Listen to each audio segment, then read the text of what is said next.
So as Heather said, I was asked to talk about what's going to happen, what's happened in the last 30 years and what's going to happen in the next 30 years. So this is what I have to say about that. First of all, let's kind of set the stage and talk about 1983. If you're as old as me, 1983 doesn't sound like that long ago. On the other hand, when you start looking back at what the world was like in 1983, it's a bit shocking. I mean, the cars, in a way, tell the whole story. You know, you wonder, what was the universe in which these cars looked good? You remember, I don't know if anybody remembers this. This is a computer of the era. This is the Atari 800. You've got these floppy disk drives. And, you know, it basically takes up the whole room. This is a portable computer. By the way, it was targeted for the home. This wasn't even an office product. This was a home computer. Don't forget the manuals. Look at the collection of operators manuals. And you know, as a usability person, we define usability as usability of a device is equal to 1 over the weight of the manual squared. Now, 83, it turns out, this is just a coincidence, but every one of these was introduced literally in 1983. The Motorola Dynatac 8000, the first cell phone. Guess how much it cost? In today's dollars, $9,500. $4,000 at the time in 1983. Microsoft Word was introduced in 1983, but this was prior to Windows, so this is what it looked like. Look what Lotus looked like, which was introduced in 1983. The Apple IIe and the Lisa were introduced in 1983. The Music CD and the camcorder. All of these were introduced in 1983. Now, by the way, before, not to get off too far on a tangent, but if you think about the evolution of technology, we got something that was considered a weirdo novelty, which now is, you know, every one of us are constantly on. We've got these two things that I think people recognize were important and useful, but look at how dramatically they've changed over the years. Then we had this, the Lisa, that was a total flop, but it introduced the visual-based operating system that has become crucial to all of us. And in fact, we talked about that yesterday, that the idea that Apple had the wherewithal to not consider that it was the operating system that caused the failure of the Lisa changed all of our lives. The music CD and the camcorder have already come up and down, right? I mean, they've already gone through their whole history in the last 30 years. So, the other thing that happened in 1983 is the military had this thing called ARPANET. They divided it into two categories, into ARPANET and MILNET, which was the military side of it. The civilian side of it is the thing we use every day for our email, now called the internet. HIV was identified in 1983. Here's what we didn't have in 1983. We didn't have laparoscopic surgery. There was just the beginnings of it in the gynecological space, but it certainly wasn't part of general surgery at all. We didn't have infusion pumps. Dean Kamen had invented the portable infusion pump 10 years before, 1973, but they were barely in use, if at all, in the medical arena.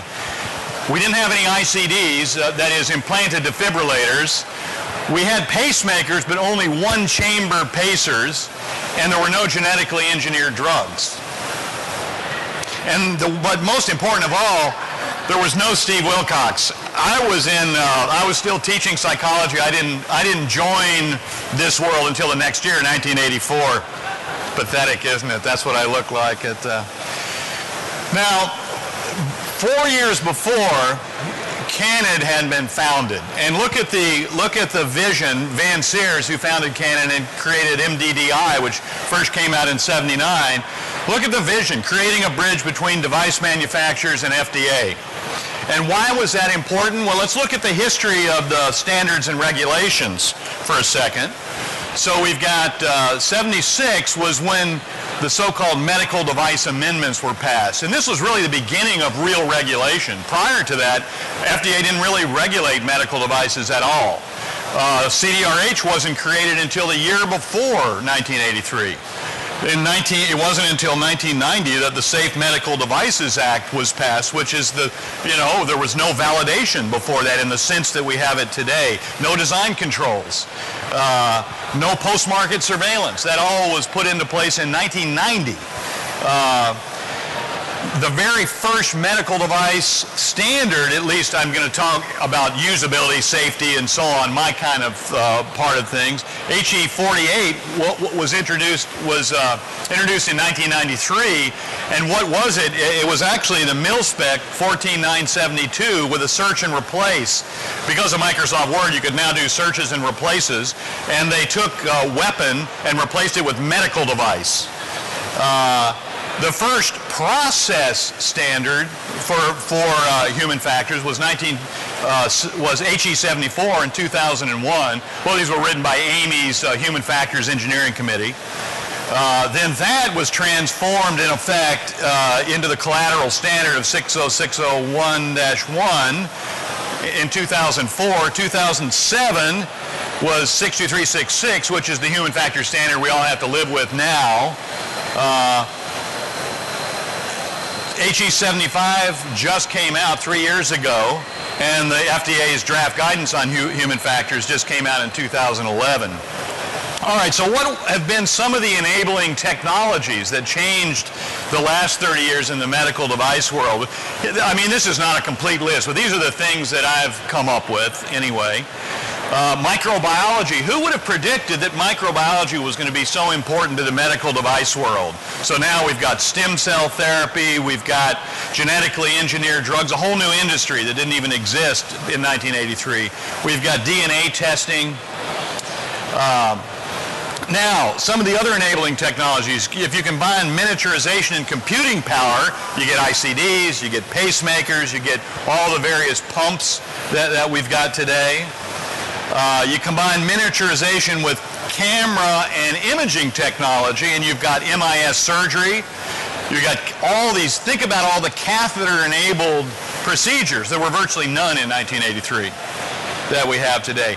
Think about monitoring. We take for granted the way information is displayed to us today on a screen. Let me remind you of what monitors looked like in 1983, right? Remember the little 7-segment displays and so on. Now, I also have to mention my own discipline, human factors, and our sister discipline, industrial design. What a difference it's made, our two professions collaborating together, being added to the mix. I mean, devices used to be designed by some combination of engineers and scientists. Well, they still are, but now they've got engineers, scientists, industrial designers, and human factors professionals, and what a difference it's made. Think about the human interface, the improvements in the human interface of medical devices in the last 30 years. I had to put one of my own example of the upper left is something that we did. That's a harmonic focus for Ethicon endosurgery. So let's now talk about, this is the fun part where I get to speculate. And what's the great thing is nobody's going to come back in 30 years and say, you were a complete putz when you predicted all this crap. But here's what made me a little humble when I started thinking about predicting into the future. So there actually is a precedent for predicting 30 years into the future, and that's Lost in Space. Lost in Space came out in 1965, and they predict, and it was set in 1997. So let's see how accurate the prediction of what the world would be like 30 years hence. By the way, on the left, so in the beginning, you know, the rocket blasts off into space and they have the control room. On the left is a real control room. On the right is a control room allegedly set in 1997. They look suspiciously similar. Here's some other shots of the control room.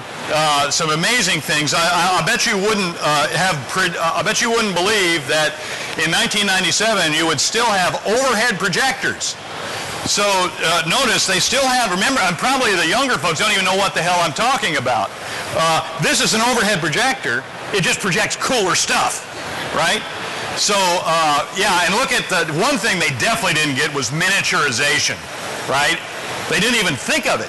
So look at the sizes of everything. The telephone, I couldn't find a shot. There's another one they didn't get, is non-smoking. Everybody's chain smoking as the thing takes off, and they have built-in ashtrays in their desks. I couldn't find a shot of that. So some of the other things, they didn't quite get what space vehicles were going to look like. They didn't get robots, right? We definitely have robots, but they don't look like these robots. And they kind of got spacesuits, right? I mean, the spacesuits actually almost look...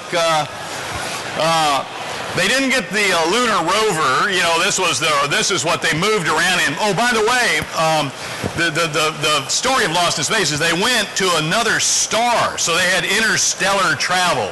By 1997, we would have interstellar travel, and then once we landed, we would move around in a device like this. The thing in the front is a big cannon, by the way, just in case any aliens are in a bad mood. They didn't quite get the clothes right. Right? This was the clothes, what the clothes were going to look like 30 years in. Okay, so I'm going to talk about enabling technologies with some humility. Just a few other things from Lost in Space. They predicted that they would still be using reel-to-reel, that reel-to-reel would still be a recording tape technology. They predicted they would have laser weapons that looked exactly like pistols and rifles. They had rifle lasers and pistol lasers. That they would have. They had jetpacks. They had suspended animation. You could stop all development of your cells temporarily, so you could go to the other stars. And force fields. I'm still annoyed that we don't have force fields. So here are some thoughts. So these are the easy ones. So a lot of the things that it feels to me like we're right in the middle of some developments that are going to continue, such as microbiology is still going to get more and more sophisticated. Miniaturization is going to continue. Wireless technology is going to get more and more sophisticated. Computing power is going to keep going up. Sensing technology is going to keep getting better and better. Battery technology is going to get better. So here are some ways that this enabling technology may play itself out. Oh, and here's another one. This is the other one's a little more obvious. This is perhaps a little more subtle, is that our ways of thinking about complex systems still remain relatively primitive, but the mathematics and the ways of thinking about them are getting more and more sophisticated, from things like meteorology and prediction of earthquakes and that sort of thing. So those are some of the more obvious enabling technologies that might play out, maybe. So here's some proposals. Wearable artificial organs. All right, so just as an example, we've got insulin pumps now, but insulin pumps are stupid. They don't, you have to set the insulin level. We've also got continuous glucose monitors, and we've kind of got them starting to talk to each other slightly, but it's not a closed loop. So once we close the loop, we're going to have wearable artificial pancreases, wearable artificial kidneys, wearable artificial hearts, et cetera, et cetera. And then the next step is to miniaturize them to the point that they actually get implanted in the body. So, I mean, it seems pretty obvious that that's where we're headed with that sort of stuff. Then the next one is for the microbiologist to start growing organs. I completely believe we're going to see that in the next 30 years, with stem cell therapy being what it is and so on. By the way, did anybody see the movie The Island? The Island, the story is that what they do is they clone people, and they grow humans to when you're born, they grow a clone that's going to match you, and as you lose organs, they just take it out of your clone. And the poor clones, they don't tell them what their actual mission in life is, so all they know is you have to have a lot of operations. So here's some other thoughts, and this one isn't too far-fetched. I mean, in a way, this is sort of the model for ICDs today. So the idea here, and my example, is just like, say, a deep brain stimulator for epilepsy. So you've got a sophisticated sensor. It senses you're about to have an event, and it stops the event, and then you get your, and then this transmits directly to your medical facility. You don't like that one, huh? All right, sorry. But as I say, this is more or less how ICDs work today.